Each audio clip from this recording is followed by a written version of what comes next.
Hello and welcome back to a second video on Jon's chess channel. Once again, my name is Jon and I am an intermediate chess player. I will be going through many of my games, I will be reviewing them and analyzing them, and I encourage other club level players or players of any strength to follow me and to watch along with me. Alright, so without further ado, I'll present my second game with Trudy. If you guys saw the last video, I played this personality on the Chessmaster program named Trudy, I'm sorry. Now, Trudy actually beat me in the last game. I was making some silly mistakes. I played Trudy a few more times, and she beat me a few times. I beat her a few times. But the games in which I beat her, she was just like blundering, giving away pieces for no reason. And I'm not going to post things like that. So I'll post this game that we have going on, all right? So once again, I was white, and I was alternating, so don't think I'm always going to be white or something. I'll try to switch it up once in a while. So I start off with my favorite opening, e4, and Trudy responds with g6, all right? King's Indian defense, I suppose. I do d4, and Trudy responds with bishop to g7. I believe this is called the Rematch defense, or something like that. I don't know if I'm pronouncing it right. All right, I bring out the knight to develop. Trudy brings out her c5 pawn, okay?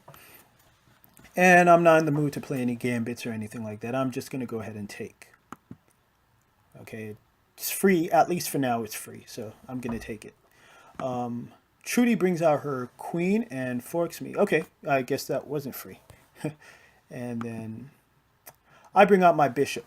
Okay, well, I don't mind her bringing out her queen to recapture my c5 pawn because, you know, they always say not to get your queen out early or she's going to get chased around and all that. So she takes my pawn on c5. Okay, now that last move was a blunder on her part because she could have took my pawn on b2 and then ended up taking my rook on a1. So I believe that was a blunder on my part as well. Okay, so I bring out my knight. So now that threat is no longer there. Trudy brings out her knight. She develops. I take my bishop out. Serves the purpose of protecting the e4 pawn, but also giving me room to castle in my next move. Trudy takes her knight out. I don't know what kind of elementary move this is here. She's trying to go for a fool's mate on me. I think we're past that point, but okay. I castle. She takes my knight. I recapture her bishop with my bishop. Now, once again, I mentioned before I like neat pawn structure. So right now my pawns are still pretty neat structure. All lined up. I don't like isolating pawns or doubling up or getting too sloppy. I like to maintain my structure. Now I'm also attacking her rook on h8. Okay, so now, yeah. She pushes the pawn up on e5. It's still well protected by both her queen and her knight, so she's good right now. Now I chase the knight away with the h3. She does a weird exchange for some reason. She moves her knight to c6. And then I move my king because I don't want to be pawned. I don't want to be pinned, I'm sorry. Trudy pushes her pawn on d6. I push my queen. Bishop to d7. Okay, I centralized my rook, and then Trudy moved her pawn to f6.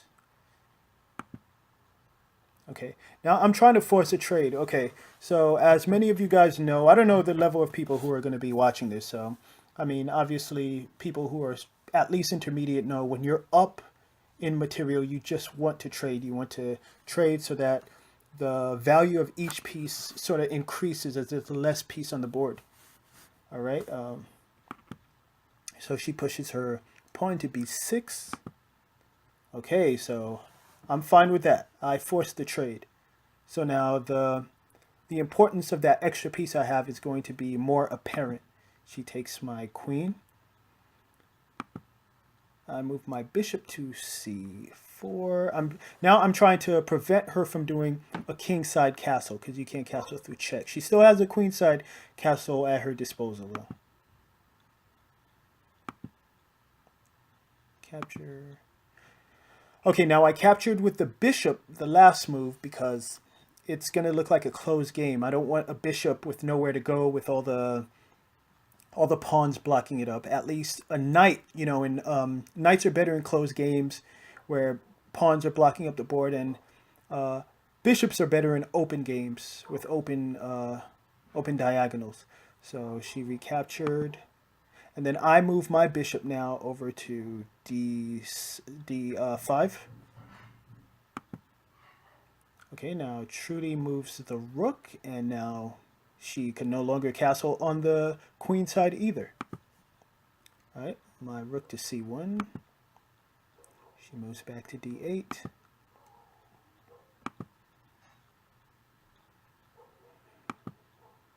Okay, now I moved my rook to c2, so that pawn is no longer pinned. So I can capture the d4 pawn when I get the chance. And if Trudy wants to capture back with e5, she's more than able to do that herself. But for some reason, she takes the pawn on c3. Okay, now this is going to be my worst move of the game. I'm saying it in advance, all right? So I took with the rook. Don't ask me why I didn't take with the pawn. I realized it right after I did it, but I took with the rook. Yeah, foolish move. But hey, I guess I was already ahead, but you can never be too ahead in the game of chess. So take every opportunity you can. That was kind of foolish of me, but whatever. She captures, I capture back. Okay, so now I'm just kind of pushing along. During the end game, that's when you want to start activating your king. You want to start pushing your pawns forward, getting more passed pawns, getting closer to the end, stuff like that. Okay, checks me. Okay, I block. Once again, I'll try to trade as much as possible. That's fine with me. We exchange. Okay, now I move my king to e2 so that Trudy could neither move the rook to d1 to check me or move the rook to d2 to take my pawns. They call it pig on the second rank or something like that. So that was a powerful move with the king to e2. Prevent a lot of future headaches and chaos. Pushes. Okay, I'm going to try to trade the rook now. Okay, she does it for me. I was planning to move the rook to d3 so that, you know, I could force the trade because the rook would be pinned, but she moves the rook to c7, so once again I take. Now Trudy takes. Now we're at the end game and I have a piece ahead. You see what I mean by the less pieces you have, the more valuable each piece becomes? So now Trudy just has 1, 2, 3, 4, 5, 6 pawns. I have 5 pawns, but I have a knight. So that knight could jump around and do a lot of damage right now since there are no other pieces on the board besides pawns. All right, so let's see. I'm trying to move my king closer up. It's important to activate the king in the endgame. All right, I push this pawn over here to a4. So Trudy moves the king back. Who knows why? Okay, so now I can move the king to c4. Now that I have this pawn on a4, if Trudy tries to move the pawn to b5, I can capture with the a4 pawn. Then if she tries to capture back with the pawn on a6, I can capture b5 with the king, okay? These useless king moves. Okay, so I decide I'm going to move my king over to d5, and I'm going to eat those pawns on the right side of the board. My right. Okay, Trudy moves the king. All right. Now Trudy tries to move the pawn to b5. Now I decided to move my pawn to b3 instead. So that way, if Trudy takes the pawn on a4, I'll capture back with the b3 pawn. And then her pawn on the a file won't be able to go anywhere because it'll be blocked by my a pawn, right? and the king won't be able to pass the b5 square. Or if I push the pawn up, it won't be able to pass the b6 square. Let me try not to be confusing. Oh, sorry. So if my pawn is over here, the king won't be able to come to this square right here. So that's what I was planning to do. Okay. So Trudy pushes the pawn on b4. I capture. Okay. I think move. So now the king, her black king cannot access this square. So the black king actually, I guess he could go over here. So maybe it would have been wiser for me to move my pawn up to a5, right? Yeah, but anyway. Now she's trying to chase my king. I don't know why. I'm just going to capture. I'm going to move over here. Okay, now I already have opposition, so this is a pass pawn on the e file. So I pretty much have this game in the bag. I don't know what she's doing now. She's moving her king back and forth. All right. I have a queen. You can take my knight. I don't really care that much. It might just get in the way too. Another thing, sometimes during endgames, I don't want a lot of pieces on the board, particularly if it's a speed game, because what could happen is you can accidentally end up stalemating the other player. So you got to be kind of careful with that. Okay, so, you know, knight's move away is how I learned to do the queen checkmate. All right. So I do this. Okay, I capture. Okay, so now I'm going to move to e2. Knight's move away. She pushes. I capture. She moves here. Now remember, for those of you who are beginners, you never want to bring the queen over here because that's going to result in stalemate. Of course, Trudy still could move this pawn here, but once it gets down to that, I have to be careful. So I'm going to move my king down. She's just going to keep moving back and forth between these two squares, of course. All right, she pushes a pawn now, and now I pretty much have checkmate in one, okay? But like I was saying,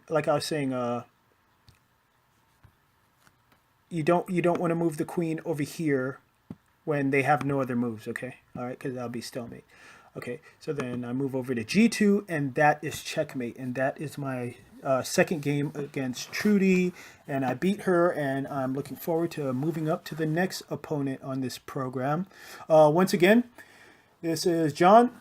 Please subscribe to my channel. And I'd like to have any input you guys have. You know, obviously nothing, don't be like a jerk or something like that. Like, that was a horrible move, dude. Like, I already acknowledge that one of my moves wasn't the best, probably a few of them. But overall, I think this game went kind of well. If you guys have any comments you'd like to make, let me know. If you want to play me, you know, I have a lot of accounts on different things. Let me know. You could play me as well, and I could put the video up. If there's anyone else in the Chessmaster series you want me to play, heck, if you want me to play Magnus Carlsen, I have the app too. The different Carlsen ages. I could play him. I could play on, I don't know, Shredder, Fritz, whatever. All right. So thanks again for watching. Please don't forget to subscribe, and I'll see you guys in the next video. Bye.